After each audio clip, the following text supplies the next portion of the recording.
সনদপত্র বিতরণ ও সমাপনী অনুষ্ঠান উপলক্ষে প্রধান অতিথির আসন অলঙ্কৃত করেছেন যুব ও ক্রীড়া মন্ত্রণালয়ের সচিব মহোদয় জনাব মোহাম্মদ রেজাউল মাকসুদ জাহেদি স্যার। বিশেষ অতিথি গাজী মোহাম্মদ সাইফুজ্জামান মহাপরিচালক গ্রেড 1 এবং জনাব এম এ আখের যুগ্ম সচিব পরিচালক প্রশাসন যুব উন্নয়ন অধিদপ্তর। অনুষ্ঠানটি সভাপতিত্ব করছেন কেন্দ্রীয় মানব সম্পদ উন্নয়ন কেন্দ্রের সুযোগ্য অধ্যক্ষ মহোদয় জনাব মোহাম্মদ সেলিম খান। এছাড়াও সামনে উপস্থিত রয়েছেন কেন্দ্রীয় মানব সম্পদ উন্নয়ন কেন্দ্রের উপাধ্যক্ষ, সিনিয়র ইনস্ট্রাক্টর ও সহকারী পরিচালক মহোদয় এবং বিভিন্ন উপজেলা ও যুব প্রশিক্ষণ কেন্দ্র হতে আগত সহকর্মীবৃন্দ। আসসালামু আলাইকুম।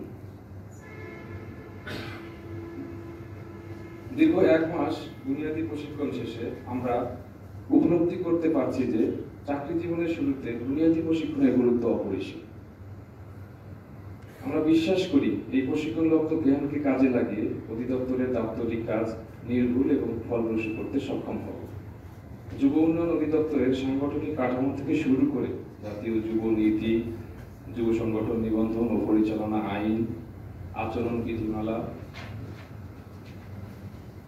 শৃঙ্খলা ও আপিল বিধিমালা, সার্ভিস বুক, পেনশন, ছুটি বিধি, নথি ব্যবস্থাপনা, নৈতিকতা ও মূল্যবোধ, ভাষা আন্দোলনের গুরুত্ব, পরিবেশ সুরক্ষা, চতুর্থ শিল্প বিপ্লব, আর্থিক বিধিবিধান, budget, equipment store and stationery management in organization, সরকারি চাকরির আইন, কম্পিউটার পরিচালনা, শুদ্ধাচার কৌশল, শরীর চর্চা, যোগা, মেডিটেশন এবং খাবার গ্রহণের সঠিক নিয়ম রপ্ত করতে সক্ষম হই। আমরা অত্যন্ত আনন্দের সহিত কৃতজ্ঞতা জ্ঞাপন করছি কর্তৃপক্ষকে, যার বলিষ্ঠ নেতৃত্বে 2024-এ একটি সুষ্ঠু নিয়োগ কার্যক্রম সম্পন্ন হয়। উপর মহলের অনেক সুপারিশ থাকা সত্ত্বেও একটি স্বচ্ছ নিয়োগ কমিটির মাধ্যমে আমরা 87 জন ক্যাশিয়ার চূড়ান্তভাবে নিয়োগের জন্য সুপারিশ প্রাপ্ত হই। এজন্য আমাদের পক্ষ থেকে স্যারকে কৃতজ্ঞতা এবং অভিনন্দন জানাচ্ছি। স্যারদের থেকে যখন শুনি আমরা মেধাবী, কম্পিউটারে দক্ষ এবং আমাদের দ্বারাই যুব উন্নয়ন অধিদপ্তরের অগ্রগতি সম্ভব, তখন আমরা অত্যন্ত আনন্দিত এবং অনুপ্রাণিত হই। চাকরি জীবনের শুরুতেই বুনিয়াদী প্রশিক্ষণের সুযোগ পাওয়ায় আমাদেরকে সৌভাগ্যবান মনে করছি, কারণ আমরা জানতে পেরেছি প্রশিক্ষণের জন্য মাঠ পর্যায় থেকে 1500-এর অধিক আবেদন রয়েছে, যারা এখনো বুনিয়াদী প্রশিক্ষণের আওতায় আসেনি। কেন্দ্রীয় মানব সম্পদ উন্নয়ন কেন্দ্রের জন্য এটি একটি বড় চ্যালেঞ্জ, কারণ প্রতি বছর 2 থেকে 3টি ব্যাচে 60 থেকে 90 জনকে প্রশিক্ষণ দেওয়া সম্ভব হয়।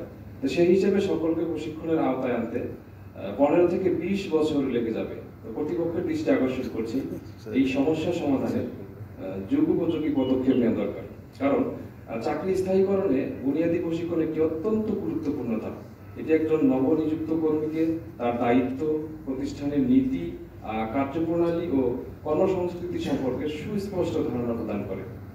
এর মাধ্যমে তিনি পেশাগত দক্ষতা অর্জন করেন এবং প্রতিষ্ঠানের লক্ষ্য ও উদ্দেশ্যের সাথে নিজেকে মানিয়ে নিতে সক্ষম হন।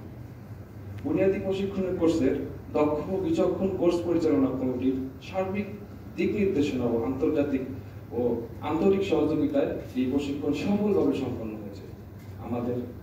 আপনাদের দূরদর্শী নেতৃত্ব ও নিরলস পরিশ্রম প্রশিক্ষণার্থীদের জন্য অনুপ্রেরণার উৎস হয়ে থাকবে। যুব উন্নয়ন অধিদপ্তর বাংলাদেশের তরুণদের জন্য একটি আশার আলো। এটি শুধু একটি সরকারি প্রতিষ্ঠান নয়, বরং লাখো যুবকের স্বপ্ন পূরণের সেতুবন্ধন। দক্ষতা উন্নয়ন, কর্মসংস্থান এবং উদ্যোক্তা সৃষ্টিতে এই সংস্থার অবদান সত্যি প্রশংসনীয়। বর্তমান সময়ে যখন বেকারত্ব একটি বড় চ্যালেঞ্জ, তখন যুব উন্নয়ন অধিদপ্তরের কার্যক্রম যুব সমাজকে আত্মনির্ভরশীল করে তুলতে সহায়তা করেছে। আমি মনে করি এই প্রতিষ্ঠান আরো বেশি সুযোগ ও সুবিধা বৃদ্ধি করলে দেশের তরুণরা আরো গতিশীল ও উন্নত ভবিষ্যৎ করতে সক্ষম হবে। প্রজাতন্ত্রের কর্মচারী হিসেবে শপথ করছি, দুর্নীতি করব না ও দুর্নীতিকে প্রশ্রয় দেব না। সেই সাথে সকলের সুস্থতা এবং দীর্ঘায়ু কামনা করছি। আসসালামু আলাইকুম। ধন্যবাদ।